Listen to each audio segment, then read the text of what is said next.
अभाज्य संख्या। देखो अभाज्य संख्या ध्यान रखना है, अभाज्य यानी भाज्य न हो, वैसी संख्या जो कोई से न कटे। कोई से न कटे मतलब एक और स्वयं को जोड़कर एक तो सबको काट देगा। तो सम संख्या रहे या विषम संख्या रहे, सम संख्या रहे या विषम संख्या रहे या कोई भी संख्या रहेगा, एक जो है सबको काट देगा। और स्वयं मतलब एक और स्वयं को छोड़कर किसी दूसरे संख्या से भाग देने पर न कटे उसे बोलेंगे अभाज्य संख्या। क्या बोलेंगे? अभाज्य संख्या। यहाँ लिख रहे अभाज्य, समझना, अभाज्य। अभाज्य मतलब जो भाज्य न हो, जो भाज्य न होगा उसको क्या बोलेंगे? समझ में आ रहा? तो लिखना है वैसी संख्या, वैसी संख्या जिसमें एक और स्वयं अपने को छोड़कर, एक और स्वयं अपने को छोड़कर किसी दूसरे संख्या से भाग देने पर न कटे उसे अभाज्य संख्या कहते हैं। अभाज्य संख्या कहते हैं, है ना? वैसी संख्या जिसमें एक और स्वयं अपने को छोड़कर किसी दूसरे संख्या से है ना, दूसरे संख्या से भाग देने पर न कटे उसे अभाज्य संख्या कहते हैं। एग्जाम्पल में बताइए कौन कौन होगा? 2 हो जाएगा, 3 हो जाएगा, 5 होगा, 7 होगा, 11 होगा, फिर 13 हो जाएगा, 17 होगा, 19 होगा, 23 होगा। मतलब ऐसे ही बढ़ते जाएगा, है ना? तो वैसी संख्या जिसमें एक और स्वयं अपने को छोड़कर किसी दूसरे संख्या से भाग देने पर न कटे उसे अभाज्य संख्या कहते हैं। जैसे 2, 3, 5, 7, 11, 13, 17, 19, 23। लिख लो, लिखिए भाज्य संख्या।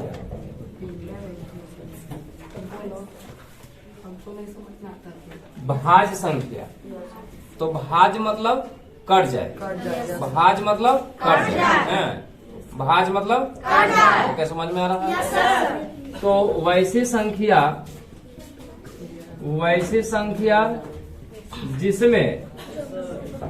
जिसमें एक और स्वयं है ना, स्वयं अपने को छोड़कर है ना, किसी दूसरे संख्या से भाग देने पर कट जाए उसे भाज्य संख्या कहते हैं, है ना? उसे भाज्य संख्या कहते हैं। अभाज्य में था कि नहीं कटे, है ना?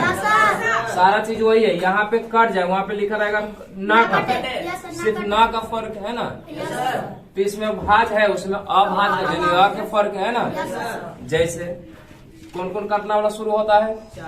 4 हो गया, 6 हो गया, 8 हो गया, 9 हो गया, 10, 12, 14, 15, 16 है ना, 17 नहीं, 18, 19 नहीं, 20, 21, 22 मतलब 23 नहीं, ऐसे करके, है ना? तो भाज्य संख्या किसको बोलेंगे? वैसी संख्या जिसमें एक मतलब एक है ना, एक और स्वयं अपने को छोड़कर किसी दूसरे संख्या से भाग देने पर कट जाए उसे क्या हो जाएगा? भाज्य संख्या कहते हैं, है ना? में कोई भी संख्या 15 लो, एक को छोड़ो अब 15 के छोड़ो, 3 से कटा है, 3 से 5 से कटा है ना, मतलब 1 और 15 को छोड़ दो तो कोई भी संख्या से भाग देगा तो काटना चाहिए, तो हो जाएगा भाज्य संख्या। वास्तविक संख्या किसको बोलेंगे? तो परमेय संख्या और अपरिमेय संख्या के मिश्रण को वास्तविक संख्या, याद हो जाएगा ना। तब वास्तविक संख्या में 2 संख्या आता है, एक परमेय संख्या और अपरमेय संख्या के मिलन को या मिश्रण को वास्तविक संख्या कहते हैं। जैसे √2, √3, 1/2, -4, -4, 7, 8 है ना। अब ध्यान देना है कि परमेय संख्या किसे कहते हैं, है ना। कौन सी कहेंगे? हाँ, परमेय संख्या किसे कहते हैं, इस बात को ध्यान देना। मैं 2 तरीका आपको बताता हूँ। परमेय संख्या ध्यान समझना है। परमेय संख्या वैसी संख्या जिसे p/q के रूप में लिख सके, यानी अंश और हर, है ना।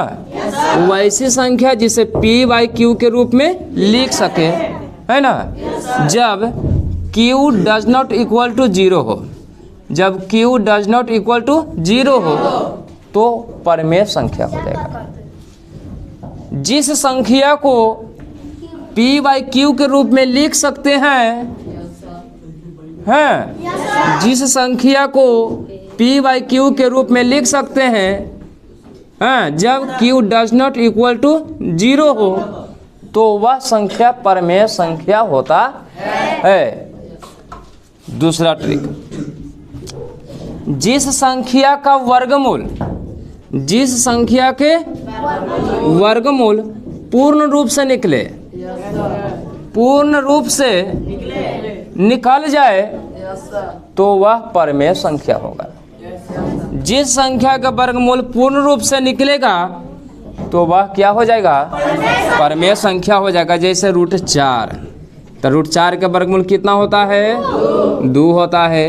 √9 तो 3 हो गया। तो ये सब जो है क्या हो जाएगा? परमेय संख्या हो जाएगा। अब मान लिया जाए कि हम बोले p/q, तो 3 लिख दिए ना, तो 3/1 लिखेंगे कि ना, तो क्या हो जाएगा? 3/1 होगा ना। -4, तो -4 को हम 1 लिख सकते हैं ना नीचे, तो p हो गया और q हो गया। कभी हम इसको लिख सकते हैं 2, 3, 1, 1, 1, 2, फिर 2, फिर 3, फिर 2, 2, ऐसे से बढ़ रहा। तो इसको बाटा में हम लोग नहीं लिख सकते हैं, तो हो गया अपरमेय संख्या। अब जैसे 1.2, तो इसको तो लिख देंगे 12/10 लिख सकते हैं, है ना। तो क्या हो जाएगा? परमेय संख्या। यानी वैसी संख्या जिसे p/q के रूप में लिख सकते हैं, जबकि q does not equal to 0, यानी q बराबर 0 ना होना चाहिए, है ना, तो हो जाएगा परमेय संख्या। या जिस संख्या का वर्गमूल पूर्ण रूप से निकलेगा तो क्या हो जाएगा?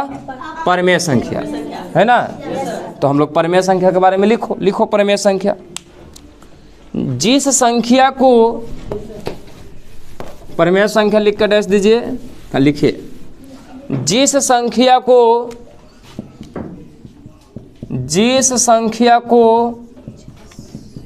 p/q के रूप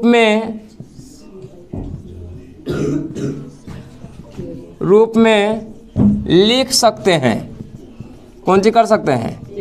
लिख सकते हैं, जबकि q does not equal to 0 हो, उसे परमेय संख्या कहते हैं।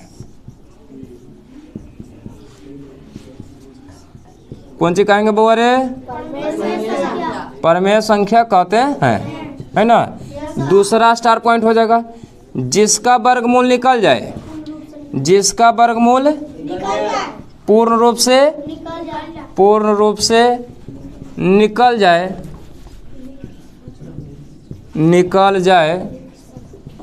तो वह परमेय संख्या होगा।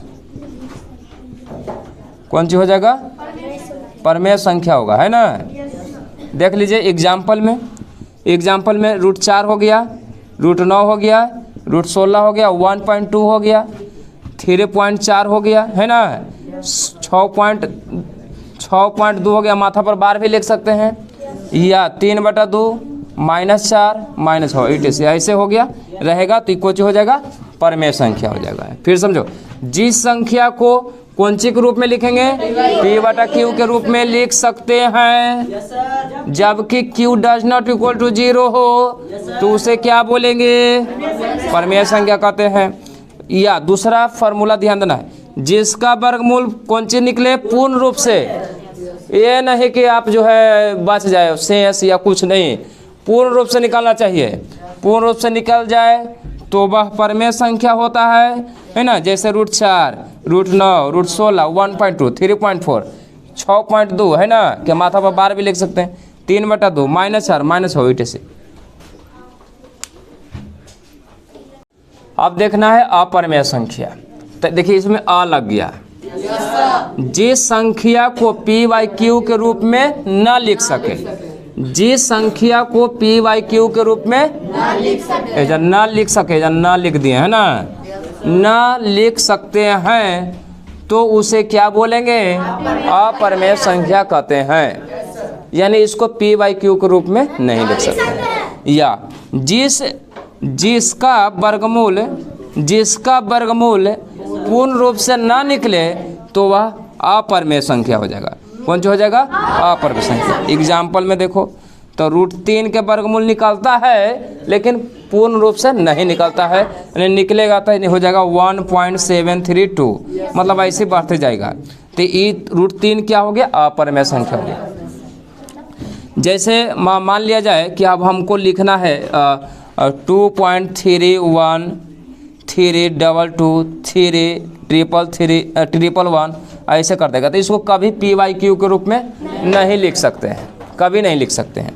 तो जिसको P/Q के रूप में नहीं लिख सकते हैं तो क्या हो जाएगा, अपरमेय संख्या हो जाएगा। क्या हो जाएगा, या सीधा समझिएगा, जिसका वर्गमूल ना निकले, तो √7 के नहीं निकलता है, √5 के भी नहीं निकलेगा, निकलता है लेकिन पूर्ण रूप से नहीं निकलता है, निकलेगा तो पॉइंट में निकलेगा, तो जो पॉइंट में निकलेगा तो हो जाएगा अपरमेय संख्या। अब पूर्ण रूप से निकलेगा तो परमेय संख्या। यही सबसे बढ़िया पहचान यही है कि जिसका वर्गमूल निकलेगा अपरमेय हो जाएगा, सॉरी निकलेगा तो परमेय हो जाएगा, और जिसका नहीं निकलेगा अपरमेय हो जाएगा।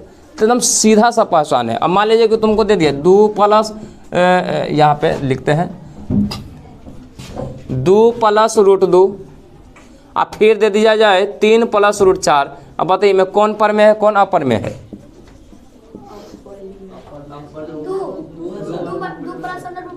नहीं, ए बी में बताइए कौन परमेय अपरमेय है। ए क्या है, अपरमेय है, क्योंकि √2 के वर्गमूल निकल रहा है। √2 के वर्गमूल निकला कहाँ है, तो √2 के वर्गमूल नहीं निकलाती, हो गया अपरमेय। और देखिए ये वाला क्या हो जाएगा, परमेय। √4 के वर्गमूल निकल रहा है, तो √4 के निकल रहा है तो क्या हो जाएगा, परमेय हो जाएगा। मतलब कैसूर है, ठीक है। मान लिया जाए कि 4 बटा यहाँ लिख दिया जाए √3, तो परमेय होगा कि अपरमेय हो जाएगा, अपरमेय होगा, क्योंकि √3 का वर्गमूल नहीं निकल रहा है ना। जिसका वर्गमूल निकलेगा तो वह अपरमेय हो जाएगा। सॉरी, बार गलती बोला रहा है। जिसका वर्गमूल निकलेगा वो परमेय हो जाएगा, जिसका वर्गमूल नहीं निकलेगा अपरमेय हो जाएगा, है ना। लिख लो।